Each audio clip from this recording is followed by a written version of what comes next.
네, 반갑습니다. 네. 벌써 1월 한 달도 다 가고 이제 6월이 또 시작이 되고 또 날씨가 햇빛도 되게 이렇게 따스해지면서 점점 이렇게 봄이 찾아옴을 이제 좀 알게 되는 그런 시간들인 것 같습니다. 또 그 가운데 또 이제 3월이 되면 이제 꽃이 굉장히 많이 피잖아요. 이제 뭐 벚꽃도 학생들 같은 경우에 벚꽃도 많이 보러 가는데 이제 또 올 봄을 맞이하시면서 또 이렇게 하나님께서 창조하신 또 만드신 그런 꽃들을 보시면서 또 하나님에 대해서 또 생각하시고 또 묵상하시는 그런 따스한 봄이 되셨으면 좋겠습니다.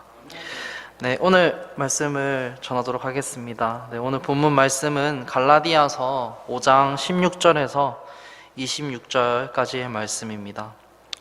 네, 갈라디아서 5장 16절에서 26절까지의 말씀입니다. 16절에서 18절까지 말씀을 같이 함께 읽도록 하겠습니다. 네, 그런즉 내가 이것을 말하노니 곧 성령 안에서 걸으라. 그리하면 너희가 육신의 욕심을 이루지 아니하리라. 육신은 성령을 대적하여 욕심을 부리고 성령은 육신을 대적하나니 이 둘이 서로 반대가 되므로 너희가 원하는 것들을 너희가 능히 하지 못하느니라. 그러나 너희가 성령의 인도를 받으면 율법 아래 있지 아니하니라. 아멘. 제가 말씀을 위해 기도하도록 하겠습니다.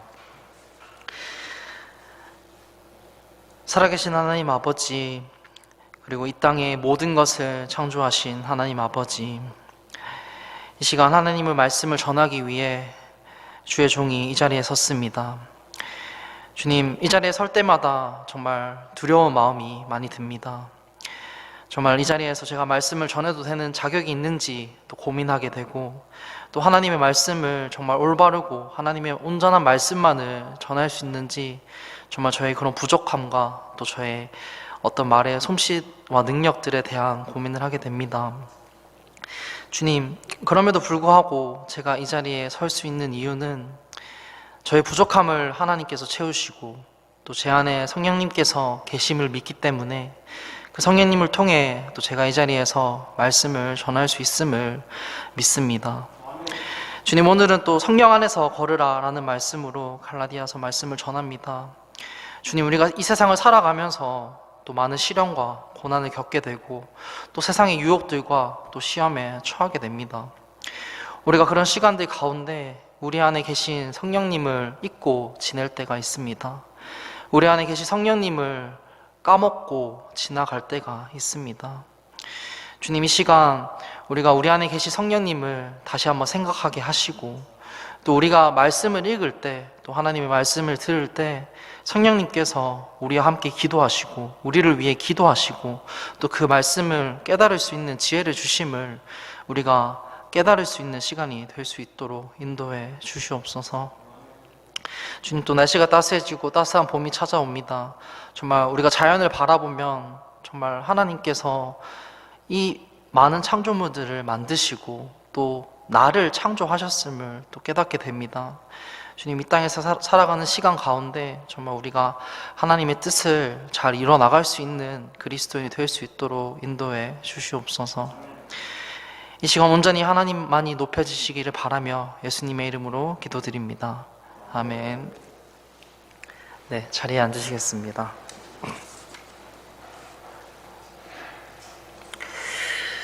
네, 오늘은 성경에 대한 퀴즈로 한번 설교를 시작해 볼까 합니다. 네, 여러분 혹시 성경에서 가장 많이 나오는 단어가 뭐이실 것 같나요? 혹시 한번 생각나시는 거 있으신가요? 성경에서 가장 많이 나오는 말은 이거일 것 같다. 성령? 오늘 말씀이죠. 안타까우지만 성령은 아닙니다. 또 하나만 더 말씀해 보세요. 네? 사람? 사람 있습니다. 네, 사람은 유기라고 해요. 성경에서 가장 많이 나오는 단어 중에. 제가 최근에 영상을 하나 봤는데 이제 성경에서 가장 많이 나오는 탑 10, 이제 1위부터 10위까지의 단어를 이렇게 정리한 영상을 하나 봤어요. 그래서 10위가 이제 예수님이라는 말로 1273회가 나왔다고 합니다. 그리고 이제 9위는 땅도 되게 많이 나오죠. 그리고 이제 8위는 남자들, 그리고 7위는 이스라엘, 그리고 이제 6위 아까 말씀하신 게 사람이라는 말이 2083회가 나오게 됐고, 또 5위는 민족, 그리고 4위는 왕, 그리고 3위는 아들, 그리고 2위가 이제 하나님이고 1위는 이제 주님이라는 단어라고 합니다. 주님이 총 7,759회나 나온다고 해요. 그러면 이제 오늘 본문 말씀 아까 집사님께서 말씀하신 것처럼 이제 성령이라는 말도 되게 많이 나오는 말이잖아요. 이 성령은 과연 몇 번 나올까요? 이제 맞추시기 힘드시겠죠. 이 성령이라는 말은 이제 헬라어 원어로 보면 이제 푸뉴마라는 단어예요. 이제 이 단어가 신약 성경에 총 379회가 등장을 한다고 합니다. 그리고 이 중에서 총 275회는 이제 오늘 본문 말씀에서 뜻하는 이제 하나님의 영, 즉 성령이라는 의미로 사용이 되었다고 합니다. 이 신약 말씀에서 첫 번째로 이 성령이라는 단어가 나오는 곳은 이제 마태복음 1장 18절에서 21절까지의 말씀에 처음으로 이 성령이라는 단어가 등장을 합니다. 바로 예수님의 어머니였던 마리아가 성령님으로 말미암아 아이를 가지게 된다고 나와 있습니다. 바로 예수님을 가지게 됐다고 이렇게 나와 있습니다. 마태복음 1장 18절 말씀부터 보시면 이제 예수 그리스도의 태어나심은 이러하니라. 그분의 어머니 마리아가 요셉과 정혼하였을 때에 그들이 함께하기 전에 그녀가 성령님으로 말미암아 아이를 뵌 것이 드러나매. 그리고 20절 말씀을 보시면 그가 이 일들을 생각할 때에 보라 주의 천사가 꿈에 그에게 나타나 이르되 너 다윗의 자손 요셉아 내 아내 마리아 취하는 것을 두려워하지 말라. 그녀 안에 수태된 그것은 성령님으로 말미암았느니라. 그녀가 아들을 낳으리니 너는 그의 이름을 예수라 하라. 이는 그가 자기 백성을 그들의 죄들에서 구원할 것이기 때문이라 하니라.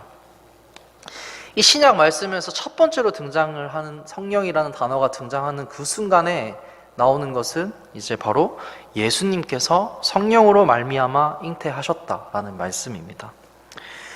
우리가 가지고 있는 이 성경책의 중심에 계시는 바로 예수님이 이 성령님으로 말미암아 태어나게 됐다라고 이제 성경이 말하고 있습니다. 그리고 베드로후서 1장 20절에서 21절까지의 말씀을 보시면 먼저 이것을 알라. 성경 기록의 대언은 결코 어떤 사적인 해석에서 나지 아니하였나니 대언은 옛적의 사람의 뜻으로 말미암아 나오지 아니하였고 오직 하나님의 거룩한 사람들은 성령님께서 자기들을 움직이시는 대로 말하였느니라 라고 말합니다. 성경 기록의 대언들 또한 이 성령님을 통해서 쓰여지게 된 것이다 라고 성경이 말하고 있습니다. 각자 다른 시간대에서 그리고 다른 공간에 살고 있는 이제 40여 명의 사람들이 1600년에 걸쳐서 바로 이 예수님에 대해서 기록한 책이 성경인데 이 성령님을 통해서 기록을 하게 됐다고 말하고 있습니다. 여러분, 바로 옆에 한 사람만 거쳐서 들어도 그 이야기가 온전하게 전달되기가 쉽지가 않습니다.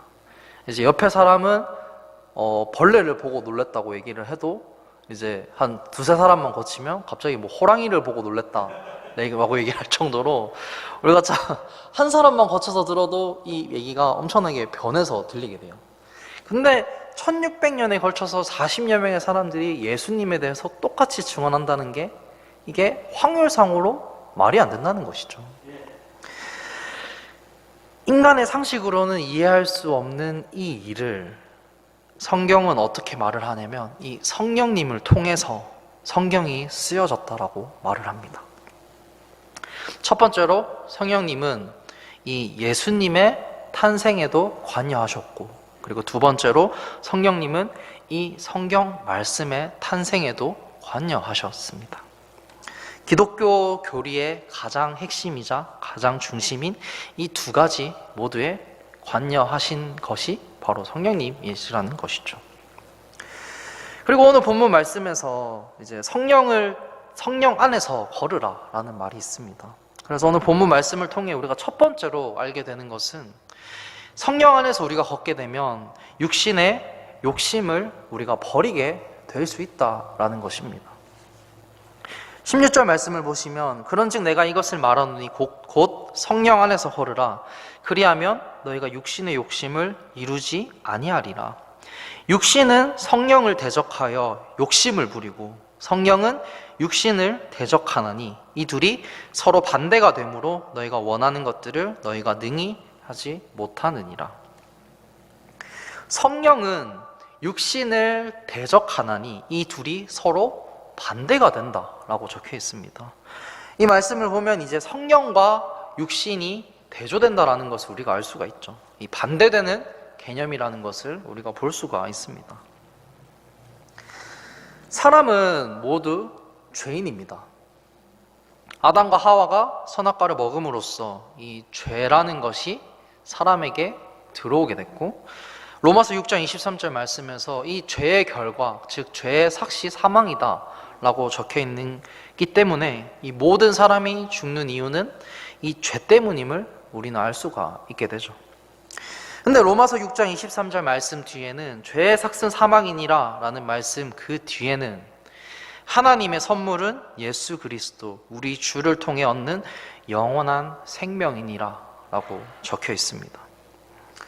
사람이 스스로 자신의 죄를 해결할 수 없기 때문에 하나님께서 선물로 예수 그리스도를 사람에게 주셨고, 우리는 그래서 그 예수 그리스도를 믿음으로써 영원한 생명을 얻게 되는 것입니다. 사도행전 2장 38절 말씀에 보면 이에 베드로가 그들에게 이르되 회개하고 너희 각 사람이 예수 그리스도의 이름으로 침례를 받아 죄들의 사면을 얻으라. 그리하면 너희가 성령님을 선물로 받으리니. 우리가 구원을 받을 때 우리가 예수 그리스도를 개인의 구주로서 영접하고 내가 죄인임을 인정하고 예수님만이 나의 구세주가 되신다라는 것을 인정하고 우리가 구원받은 그 순간에 우리는 성령을 선물로 받게 됩니다. 그리고 그때부터 이 육신과 이 성령님의 대립이 우리 몸에서 이제 계속해서 그 전쟁과 싸움이 일어나게 되는 것입니다. 우리는 구원받은 그리스도인은 모두 다 성령님을 이미 선물로 받은 사람들이에요. 그래서 우리 몸에는 성령님이 계시다라는 것이죠. 그래서 고린도전서 6장 19절에서 20절 말씀에서 그런즉 하나님의 것인 너희 몸과 너희 영으로 하나님께 영광을 돌리라 라고 적혀 있고, 그 앞에 말씀을 보시면 너희 몸이 너희가 하나님에게서 받은 바 너희 안에 계신 성령님의 전인 줄을 너희가 알지 못하느냐. 너희는 너희 자신의 것이 아니니 라고 적혀 있습니다. 우리가 구원받는 그 순간에 성령님께서 우리 몸에 들어오시게 되고 우리의 몸은 이제 성령님의 전이 된다라고 말씀에 적혀 있습니다. 구원받기 전에는 우리가 육신의 주인을 따르면서 살아갑니다. 근데 구원받은 이후에는, 구원받은 그 순간부터는 우리의 주인이 육신에서 이 성령님의 주인을 따르면서 우리의 몸이 성령님의 전이 된다라고 이렇게 말하고 있는 것이죠. 우리의 몸은 성령님의 전입니다. 우리 몸의 주인은 그렇기 때문에 성령님이시라는 것이죠. 아메리카의 원주민들 사이에 전해 내려오는 재밌는 이야기가 하나 있습니다. 어느 날 저녁에 이제 나이를 먹은 인디언 할아버지가 이제 손자에게 모든 사람의 마음속에 벌어지는 이 전쟁에 관한 이야기를 해줬어요. 그래서 이 할아버지가 이 손자에게 얘기를 합니다. 얘야, 우리 모두의 마음속에는 이 두 마리의 늑대가 싸우고 있단다. 한 마리는 악마란다. 악마는 화, 질투, 부러움, 슬픔, 후회, 탐욕, 교만, 범죄, 분노, 거짓말, 자만심, 거만함, 고집 같은 것들이란다. 그리고 다른 한 마리는 천사란다. 기쁨, 평화, 사랑, 희망, 겸손, 친절, 자비, 공감, 연민, 진실, 믿음 등을 주는 천사란다. 그렇게 말을 했더니 이 손자가 한참을 고민을 하다가 할아버지에게 물어봐요. 할아버지, 그러면은 그 두 마리의 늑대 중에 누가 이겨요? 라고 이렇게 질문을 합니다. 여러분, 누가 이길 것 같다고 말씀을 하고 싶으신가요? 한번 들어보셨을 수도 있을 것 같은데, 그 할아버지 인디언이 이 손자에게 이렇게 대답을 해요. 너가 먹이를 주는 늑대가 이기게 된다 라고 이렇게 얘기를 합니다. 우리의 몸에서도 이러한 전쟁이 일어나고 있습니다. 육신과 성령님의 전쟁이 계속해서 일어나고 있다는 것이죠. 여러분은 어느 쪽에 먹이를 주고 계십니까? 여러분은 어느 쪽에 더 많은 시간을 쓰고 계신가요? 여러분은 어느 쪽에 마음을 쏟고 더 많이 생각을 하면서 살아가고 계신가요? 여러분은 어느 편에 서고 싶으신가요? 성령님께 시간을 쓰고 성령님께 마음을 쏟고 우리가 육신의 편이 아닌 성령님의 편에 서시기를 바라겠습니다. 로마서 8장 26절 말씀에서 이와 같이 성령께서도 우리의 연약함을 도우시나니 우리가 마땅히 기도할 바를 알지 못하나 성령께서 말로 할 수 없는 신음으로 친히 우리를 위해 중보하시느니라. 아멘. 성령님께서 우리의 연약함을 도우십니다. 우리가 세상에 살아가면서 어떤 유혹과 시험들과 우리가 육신의 죄들에 사로잡혀서 살아갈 때가 있고 넘어갈 때가 있습니다. 근데 우리가 인간으로서 가지는 그 연약함을 성령님께서 아시고 도우신다라는 것입니다. 그리고 우리가 무엇을 기도해야 될지, 나를 위해서 무엇을 기도해야 될지, 하나님의 뜻을 위해서 무엇을 기도해야 할지 모를 때조차도 이 성령님께서 우리를 위해서 중보하신다라고 말씀에 적혀 있습니다. 이와 같이 우리를 위해서 중보하시는 성령님을 편에 우리가 서 있기를 바라겠습니다. 그리고 오늘 본문 말씀에서 두 번째로 우리가 알게 되는 것은 우리가 성령 안에서 걸으면 율법 아래에서 벗어나게 된다는 것입니다. 18절 말씀을 보시면 그러나 너희가 성령의 인도를 받으면 율법 아래 있지 아니하니라. 율법의 목적은 사람이 죄인임을 깨닫게 하는 것에 있습니다. 율법의 목적은 거기까지예요. 율법을 통해서 구원을 받지 못합니다. 율법은 구원을 위해서 주신 것이 아니기 때문입니다. 구원을 위해 주신 것은 예수 그리스도입니다. 로마서 3장 20절 말씀에서 그러므로 율법의 행위로는 어떤 육체도 그분의 눈앞에서 의롭게 될 수 없나니 율법으로는 죄를 알게 되느니라. 우리가 율법을 아는 지식으로는 구원받을 수 없다라고 성경이 말하고 있습니다. 성경을 아는 지식만으로는 우리가 구원받을 수가 없다라는 것입니다. 요즘에는 이제 사람의 뇌에 대한 연구가 굉장히 활발하게 이루어지고 있습니다. 저도 이제 심리학과를 나오다 보니까 이제 심리학과의 이렇게 흐름들을 배우다 보면은 이제 그냥 말로만 하는 어떤 학자들의 이론을 더 찾기보다 이제 어떻게 사람의 뇌를 뭔가 이렇게 과학적으로 연구를 해서 이 이론들을 뭔가 이렇게 객관적이고 또 이렇게 과학적으로 증명하는 것을 굉장히 이렇게 선호하고 또 그런 연구들이 많이 이루어지고 있습니다. 이 뇌과학과 관련돼서 굉장히 흥미로운 연구가 또 하나 있어요. 이제 여러분, 저도 그렇지만 이제 영어를 이렇게 사용하는 사람들을 보면은 영어를 사용할 때 이 원어민들이 쓰는 뇌의 부위와 이 그냥 한국인이 쓰는 뇌의 부위가 다르다고 얘기를 해요. 그래서 그거를 뇌과학자들이 발견을 했는데 한국인들이 영어를 쓸 때는 이제 뇌의 바깥쪽 부분을 쓴다라고 얘기를 해요. 그래서 뇌 바깥쪽은 이제 뭔가 우리가 단어를 외우거나 뭔가 우리가 지식을 접하거나 할 때, 암기할 때 이런 것들을 담당하는 기관이 이제 뇌 바깥쪽에 있는 기관들입니다. 근데 이제 원어민들이 영어를 쓸 때는 이 뇌 안쪽 부분을 쓰는데, 이 뇌 안쪽 부분은 이제 우리가 운전을 하거나 뭔가 수영을 하거나 우리가 걸어 다닐 때에 관련된 그런 기능들을 담당하고 있는 게 이제 뇌 안쪽 부분들입니다. 그래서 이제 이 핀란드라는 나라를 아시죠, 여러분?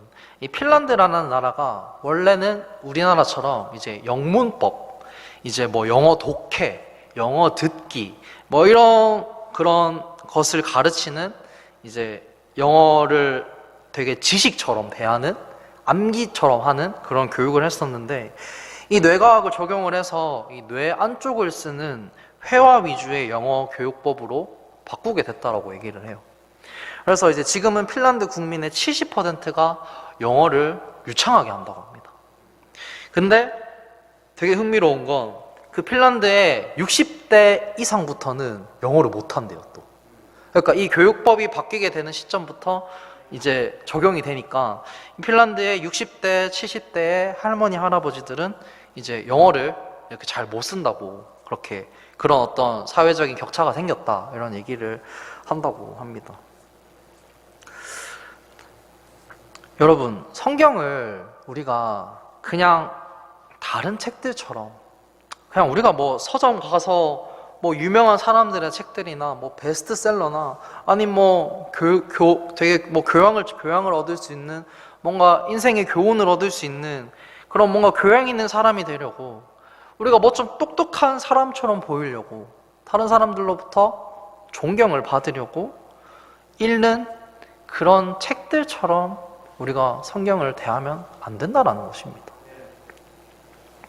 그래서 예수님께서 그 많은 율법학자들과 서기관들을 꾸짖게 되신 것입니다. 말씀을 우리의 삶에 적용하고, 그리고 우리가 그 말씀을 정말 몸으로써 겪으면서 체득화해야 된다는 것입니다. 우리가 운전을 할 때, 우리가 수영을 할 때, 또 우리가 걸을 때 어떻게 하죠?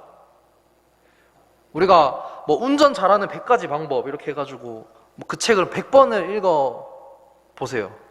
우리가 운전을 잘할 수 있을까요? 여러분 10시간 실제로 운전을 해본 사람 차를 타실 겁니까? 아니면 뭐 100시간 운전 잘하는 100가지 방법 책을 읽으신 분의 차를 타실 것입니까? 당연히 10시간이라도 운전해본 사람의 차를 타시겠죠. 만약에 운전면허 시험을 우리가 필기시험만, 그 운전면허 뭐 도로교통법 이런 필기시험만으로도 우리가 합격할 수 있다 라고, 그렇게 합격만 해도 다 면허를 준다 라고 하면은 이제 아마 도로에 차가 없을 것입니다. 이제 무서워서 못 나가겠죠. 우리가 운전을 배우듯이 우리가 말씀대로 해봐야 돼요, 직접. 그냥 우리가 말씀을 읽고 아우 좋은 지식을 얻었네, 좋은 교훈을 얻었네, 좋은 말씀을 들었네, 여기서 끝나는 게 아니라 우리가 그 말씀대로 직접 해봐야 된다는 것입니다. 근데 그 말씀대로 하는 것을 가르쳐 주시는 분이 누구시냐면 성령님이시라는 것입니다. 요한복음 14장 26절 말씀에 이렇게 적혀 있어요. 위로자 곧 아버지께서 내 이름으로 보내시 성령님 그분께서 너희에게 모든 것을 가르치시고 내가 너희에게 무엇을 말하였든지 너희가 모든 것을 기억하게 하시리라. 성령님의 역할이 이것이라는 것입니다. 예수님께서 말씀을 하셨어요. 너희에게 모든 것을 가르치시고 내가 지금 전하는 말들과 교훈들을 알게 하시고 기억하게 하시는 분이 성령님이시다. 내가 하늘에 올라가고 나서 너희에게 오실 그 성령님이시다 라고 말하고 계신 것입니다. 우리 몸에 그 성령님이 계시기 때문에 우리가 말씀을 읽으면서 말씀을 깨닫게 되고 말씀을 읽으면서 배우게 되고 기억할 수가 있게 되는 것입니다. 우리는 율법 아래에 있는 사람이 아니라 이 성령 안에 있는 사람입니다. 성경을 그냥 지식으로서만 우리가 받아들이게 되면 핀란드에서 제가 말씀드렸던 영어를 못하는 그 60대, 70대의 할머니, 할아버지들처럼 되는 것입니다. 우리가 운전을 배우듯이 성경을 대해야 합니다.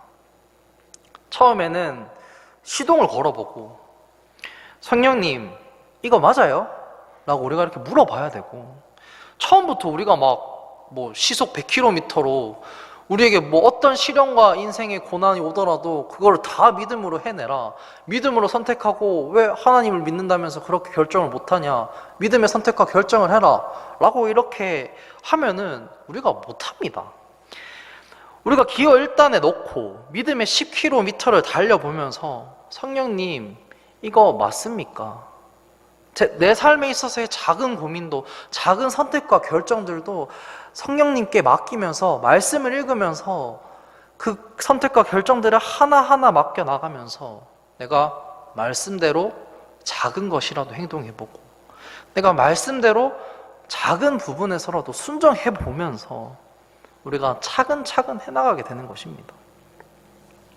그렇게 해나가다 보면, 그렇게 하나님께서 내 삶에서 역사하시는 그 경험들을 경험하고 인격적으로 하나님을 만나게 되면은, 그렇게 되면 우리가 그제서야 믿음의 고속도로를 타게 되는 것입니다. 이 믿음의 고속도로를 타게 되면 어떻게 되는지 아세요? 고속도로를 타니까 이제 내 생각과 내 뜻이 중요하지 않게 돼요. 고속도로를 타게 되면은 앞만 보고 달려야 되잖아요. 내가 뒤에 누가 오는지 옆에 누가 오는지 신경 쓸 겨를이 없어요.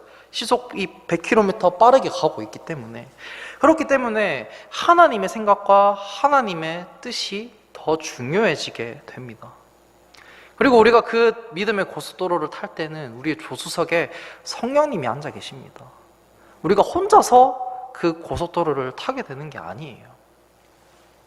조수석에 성령님을 태우고 하나님께서 우리에게 주신 그 믿음의 그 고속도로를 우리가 달릴 수 있게 되는 것입니다. 내 생각과 나의 어떤 판단과 나의 뜻들을 생각하는 것이 아니라 이 믿음의 고속도로를 타셔서 정말 하나님의 생각과 하나님의 뜻만을 찾고 구하는 여러분이 되시기를 바라겠습니다.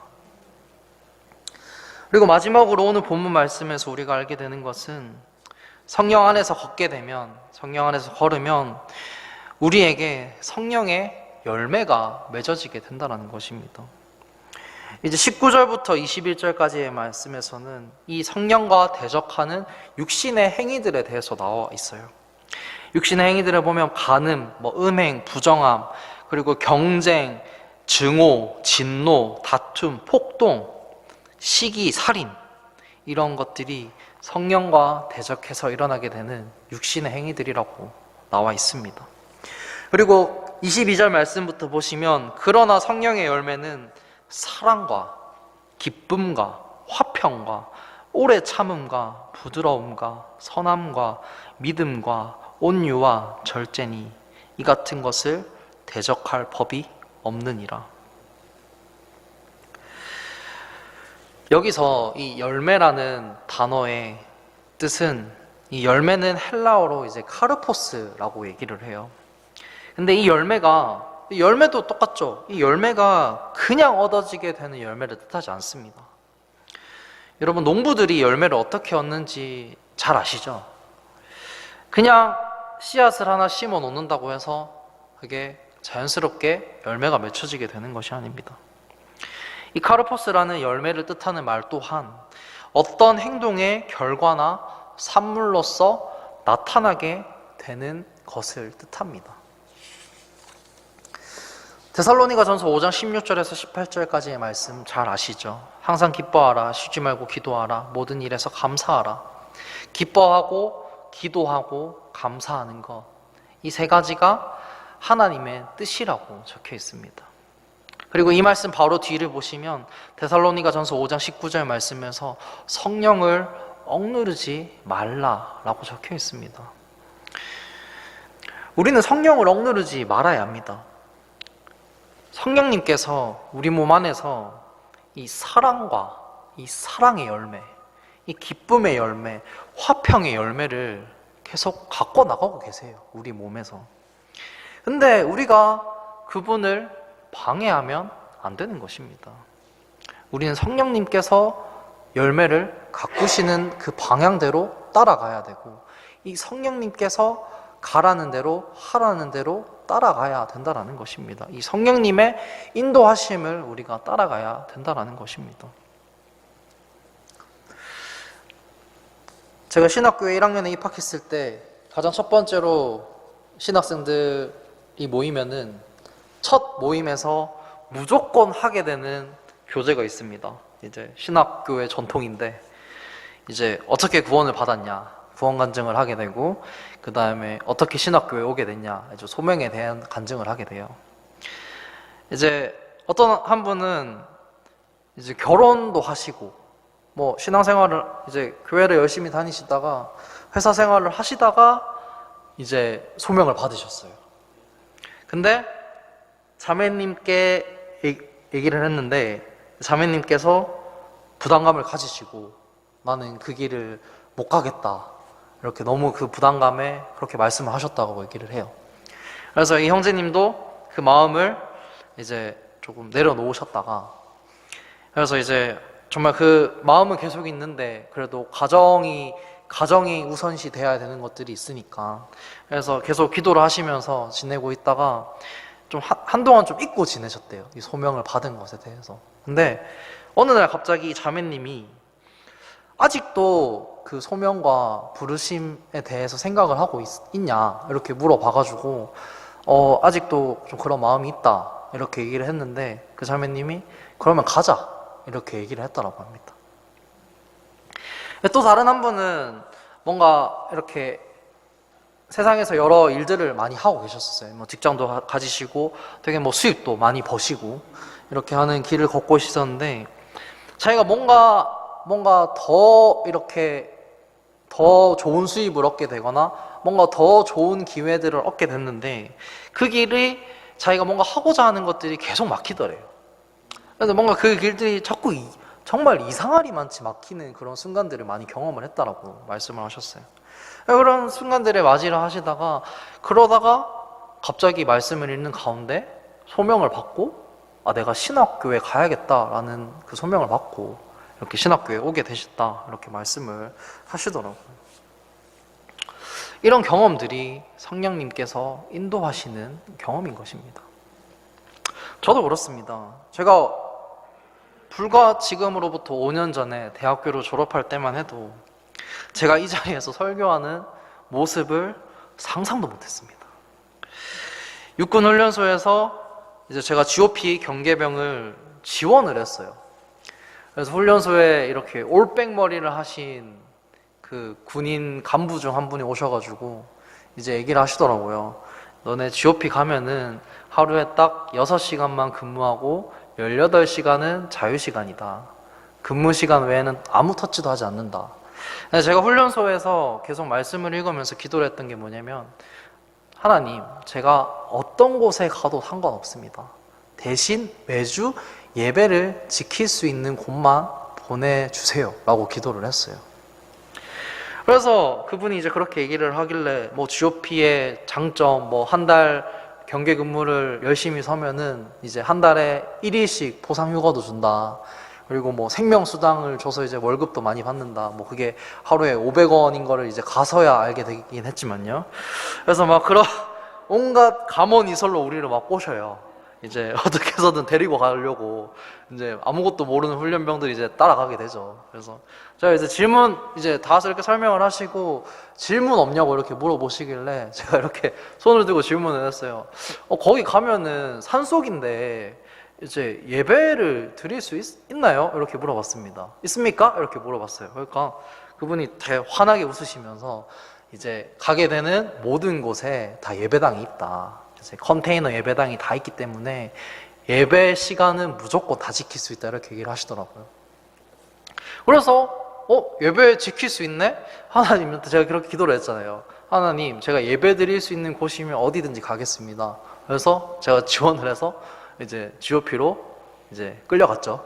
끌려가게 됐습니다. 아직도 그때 경험들이 되게 생생한데, 근데 제가 그렇게 돼서 이제 6번째 기지에 들어가게 됐어요. 6번째 기지에 딱 들어가서 이제 그곳에 컨테이너에서 첫 예배를 드리는데 그곳에 반주자가 없었어요. 그래서 제가 그곳에서 반주를 섬기게 됐습니다. 그리고 예배 인도자가 저희 그 부대 중에서 제일 왕고참이었던 왕고참 선임이 이제 군종병이셨어가지고 그분 한 명뿐이라 이제 그분이 휴가를 나가게 되시면 이제 그곳에 예배가 없어져요. 예배가 중단되는 상황이었던 것이죠. 근데 거기에 제가 2등병으로 간 거예요. 그래서 그 군종병 선임이 저를 엄청 챙겨주고 엄청 예뻐하시면서 이제 그분 휴가 나가실 때는 이제 제가 그 자리에서 예배 인도를 하고 그렇게 되게 됐어요. 그래서 제가 그곳에서 처음으로 말씀을 준비해서 큐티 말씀을 준비해서 이제 말씀을 전해보는 경험도 하게 됐습니다. 그곳에서 제가 첫 설교를 하게 됐죠. 반주를 하게 하시고 예배 인도도 하게 하시고 말씀을 전하게 하시고 제가 신학교에 엄청 고민을 하다가 입학했을 때도 그 신학교에 마침 반주자가 올해 졸업을 해요. 그래서 제가 딱 그 반주자의 자리에 자연스럽게 채워지게 된 것입니다. 3년 내내 반주했어요. 그래서 그런 반주자가 없는 자리에 또 가게 돼서 반주자의 자리를 섬기게 하시고 또 지금도 교회 내에서 제가 반주를 하면서 반주자의 자리를 섬길 수 있게 하시고 어렸을 때부터 꾸준히 피아노를 배워왔던 게 지금 계속해서 이렇게 제가 쓰임을 받고 하늘의 상급을 어마어마하게 쌓고 있는 시간을 가지고 있습니다.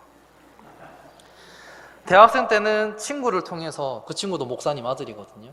그 친구를 통해서 어깨너머로 기타를 조금씩 배웠어요. 그 기타를 배운 게 지금 또 오예배 찬양 인도를 하면서 기타 치면서 찬양 인도를 하게 되고 또 대학교 때 제가 이제 한 200명의 고등학생들 앞에서 강연을 몇 번 했었거든요. 그래서 그 경험들을 통해서 그 경험들을 한 게 제가 지금 이 자리에서 설교를 하는데 굉장히 도움이 많이 돼요. 그런 경험들이 제가 아마 그런 경험들이 없었으면은 진짜 이렇게 어른들 앞에서 이 설교를 해라 라고 하셨으면 저는 절대 못한다라고 얘기를 했을 거예요. 그렇게 하나님께서 저를 계속해서 인도를 하고 계셨던 거예요. 그렇게 해서 하나님께서 계속해서 저를 쓰시고 사용하고 계신 것입니다. 세상 사람들은 얘기를 해요. 야, 너 그거 운이다. 너 그거 운이 좋아서 그렇게 된 거야. 이렇게 얘기를 합니다. 근데 저는 절대 그렇게 생각 안 해요. 믿는 사람들은 이렇게 얘기를 해요. 하나님께서 성령님을 통해서 우리를 계속해서 인도하신 것이다 라고 우리는 고백을 하는 사람들입니다. 마태복음 4장 1절 말씀에서 그때 예수님께서 성령의 인도를 받아 마귀에게 시험을 받으러 광야로 들어가 예수님께서도 성령의 인도를 받으셨습니다. 사도행전 8장 29절 말씀에서 그때 성령께서 빌립에게 이르시되 가까이 가서 이 병거에 합류하라 하시거늘 성령님께서 빌립을 인도하셔서 그 병거에 있는 에티오피아 내시가 결국에는 구원을 받게 됩니다. 사도행전 16장 6절에서 7절까지 말씀에서는 성령님께서 바울과 디모데가 아시아에 가려고 하는데 아시아에 가려고 하는 것을 막으시고 다른 지역으로 또 보내셔요. 계속해서 하나님의 사람들을 성령님께서 인도하고 계신 것입니다. 성도 여러분, 우리는 성령의 인도를 받고 있는 사람들입니다. 근데 우리가 이 바울과 디모데처럼 이 바울과 디모데가 정말 이 복음에 대한 열정을 가지고 아시아로 들어가려고 하는데 성령님께서 그곳으로 가지 말라고 하시고 다른 지역으로 이끄십니다.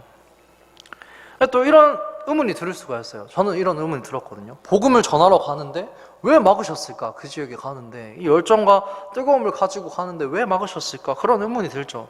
근데 하나님의 뜻이 다르다라는 것입니다. 그래서 성령님이 막으셨다라는 것이에요. 제가 이제 청년부에서 교제를 하면서 예전에 이제 이런 얘기를 굉장히 많이 해요.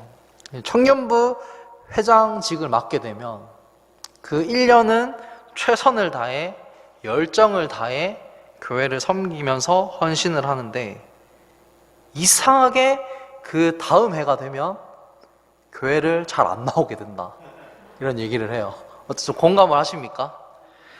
다음 해가 되면 이상하게 번아웃이 돼서 뭔가 신앙생활을 하기가 힘들어지고 뭔가 막 최선을 다해서 1년을 제가 정말 열정을 다해서 청년부 회장직을 맡고 섬겼는데 뭔가 그 뜻대로 되지 않고 또 뭔가 지치고 또 사람들로 인해서 상처도 받고 그렇게 되게 된다는 것입니다.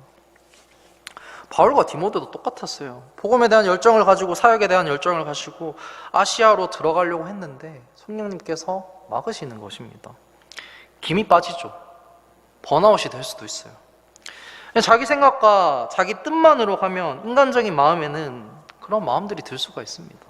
우리가 교회 내에서 섬기고자 할 때도 우리가 뭔가 열정을 다해서 섬기고 우리가 시간을 쓰고 뭐 재정을 쓰면서 그렇게 섬기는데 뭔가 우리가 생각했던 만큼 실망감을 가질 수도 있고 뭔가 또 상처를 받을 수가 있게 된다는 것이에요.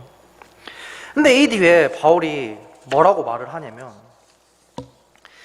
오직 성령님께서 모든 도시에서 증언하사 이 결박과 고난이 나를 기다린다고 말씀하시나 이 일들 중에서 어떤 것도 결코 나를 움직이지 못하며 또한 내가 나의 생명도 내게 귀한 것으로 여기지 아니하노니 이것은 내가 나의 달려갈 길과 주 예수님께 받은 사역 곧 하나님의 은혜의 복음을 증언하는 일을 기쁨으로 끝마치고자 함이라 라고 바울이 말합니다.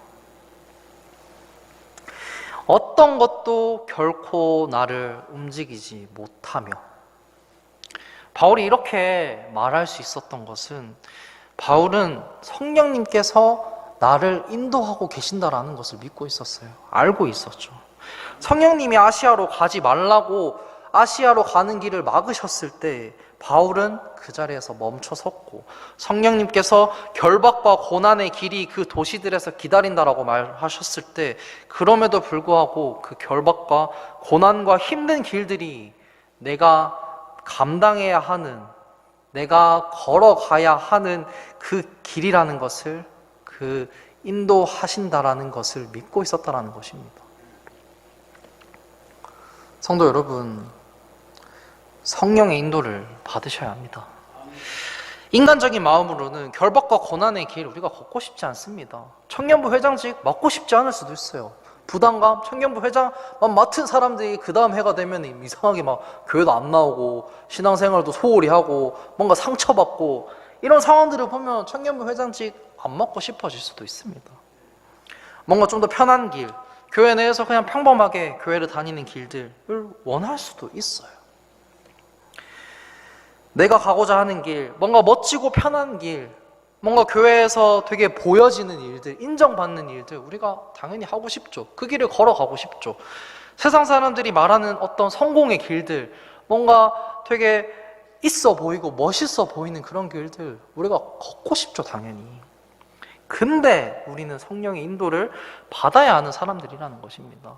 성령님께서 멈추라고 하시면, 성령님께서 거기가 아니다라고 말씀을 하시면 우리는 멈춰야 되고 그곳에 가지 말아야 하고 성령님께서 인도하시는 길로 가야 한다는 것입니다. 그 어떤 세상의 유명한 멘토들이 아니라, 그 어떤 세상에 성공한 그런 사람들이 아니라, 어떤 유명하고 권력이 있고 인기 많고 멋있어 보이는 그런 사람들을 우리가 쫓아가야 되는 것이 아니라 우리는 성령님을 쫓아가야 하는 사람들이라는 것입니다. 2023년 성령님께 한번 물어보시기를 바라겠습니다. 성령님, 2023년 저를 어떤 섬김의 자리로 인도하시기를 원하십니까? 성령님, 2023년 저를 어떤 영혼들에게, 누구에게로 저를 인도하시기를 원하십니까? 제가 누구에게 복음을 전하고, 제가 누구에게 이 말씀을 전하고, 제가 누구에게 이 하나님으로부터 오는 기쁨과 사랑과 평안함을 누구에게 전해야 하는 것입니까? 저를 누구에게 인도하고 계시고 또 인도하기를 원하십니까? 라고 물어보시기를 바라겠습니다. 그리고 그 섬김의 자리로 나아가 보시길 바라겠습니다. 그리고 생각나는 그 영혼들에게 나아가 보시기를 바라겠습니다. 마가복음 13장 9절에서 11절 말씀을 함께 읽고 설교를 마치도록 하겠습니다. 마가복음 13장 9절에서 11절까지의 말씀입니다.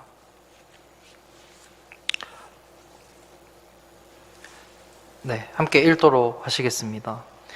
오직 너희는 스스로 주의하라. 그들이 너희를 공회에 넘겨주고 회당에서 너희를 때릴 것이요 너희가 나로 인하여 치리자들과 왕들 앞에 끌려가 그들에게 증언하리라. 또 먼저 복음이 반드시 모든 민족들 가운데 널리 알려져야 하리라. 그러나 그들이 너희를 끌고 가서 넘겨줄 때에 너희가 무슨 말을 할까 미리 염려하거나 미리 궁리하지 말고 그 시각에 너희가 무엇을 받든지 그것을 말하라. 말하는 이는 너희가 아니요 성령이시니라. 아멘. 우리가 섬김의 자리에 나아갔을 때 성령님께서 인도하시는 그 섬김의 자리에 나아갔을 때 우리에게 필요한 능력과 우리에게 부족한 모든 것들을 채워주시고 그 능력을 주시는 분은 성령님이십니다. 우리가 복음을 전하는 자리에 나아갔을 때 우리가 지금 생각나는 그 영혼들 2023년 한 해 동안 우리가 성령님의 인도하심을 받아 복음을 전해야겠다라고 마음이 생기는 그런 다짐이 생기는 사람들에게 나아갔을 때 우리가 어떤 말을 할지 우리에게 그 말을 주시는 분 또한 성령님이십니다. 그 성령님을 믿고 그 성령님을 조수석에 태우시고 믿음의 고속도로를 경주하는 운전하는 여러분들이 되시기를 바라겠습니다. 그 인도하심을 따라서 우리에게 우리의 삶에 성령의 열매들이 정말 풍성하게 그 사랑과 기쁨과 평안함의 열매들이 정말 풍성히 맺어지는 올 한 해가 되시기를 바라겠습니다. 네, 기도를 하고 예배를 마치도록 하겠습니다.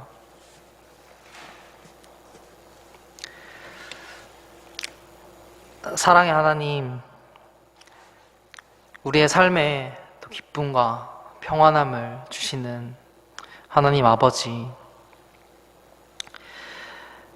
이 시간 우리가 성령님에 대해서 말씀을 통해 더욱더 알게 되고 또 깨닫는 시간들이었습니다. 주님, 우리가 살아가면서 정말 성경을 지식으로서 받아들일 때가 많습니다.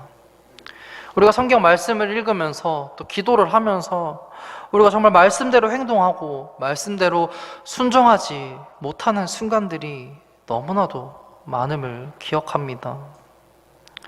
주님, 우리의 몸에는 성령님이 계심을 우리가 잊지 않도록 인도해 주시옵소서. 우리가 구원받은 그 순간, 우리가 구원받은 그때 그 감격과 기쁨과 동시에 성령님께서 우리와 함께 하시고 우리는 육신의 주인을 따르는 것이 아니라 우리는 죄의 주인을 따르는 것이 아니라 성령님을 주인으로서 모시고 우리의 몸을 성령님의 전우로서 잘 가꾸고 또 잘 지켜나가야 된다는 것을 우리가 말씀을 통해 알게 됩니다. 주님, 우리가 올 한 해는 더욱더 말씀대로 행동하고 말씀대로 순종할 수 있는 한 해가 될 수 있도록 인도해 주시옵소서. 우리가 정말 말로서만 인도해 주세요 라고 말하는 것이 아니라 우리가 말로서만 하나님의 뜻을 알기를 원한다 라고 고백하는 것이 아니라 정말 그 성령님의 인도하심을 찾고 성령님께서 인도하시는 그 섬김의 자리에 우리가 나아가고 또 우리가 복음을 전할 수 있는 그 자리에 나아갈 수 있는 그리스도인이 될 수 있도록 우리의 믿음과 우리의 마음을 더 굳건하게 해 주시옵소서. 주님, 우리의 몸에 성령의 열매가 아직 많이 부족함을 깨닫게 됩니다. 우리가 아직도 육신을 쫓아가며 다른 사람들에게 분노하게 되고 또 다른 사람들을 시기하게 되고 또 질투하게 되고 우리가 인간적인 마음에 육신의 주인을 따를 때가 어김없이 찾아옵니다. 주님, 우리가 그런 순간이 찾아올 때 우리의 몸이 성령님의 전임을 기억하게 해 주시옵소서. 우리의 주인은 육신이 아니라 성령님이심을 기억하고 우리가 이 세상에서 살아가는 시간 가운데 내 뜻과 나의 생각과 나의 판단이 아니라 하나님의 생각과 하나님의 뜻을 성령님을 통해 잘 찾아 나갈 수 있도록 인도해 주시옵소서. 우리는 또 세상에 나아가게 됩니다. 우리는 또 세상의 고속도로에 나아가게 됩니다. 이 고속도로에서 우리의 조수석에 성령님을 태우고 우리가 이 세상을 정말 복음을 전하고 또 예수님의 사랑을 전할 수 있는 우리의 삶으로서 그 복음을 전하는 그리스도인이 될 수 있도록 인도해 주시옵소서. 남은 한 주의 시간 가운데 정말 세상에 나아가서 우리가 다른 이들에게 본이 되고 삶을 통해 예수님의 모습을 전하는 그리스도인이 될 수 있기를 바라며 이 모든 말씀 예수님의 이름으로 기도드립니다. 아멘. 네, 예배를 마치겠습니다.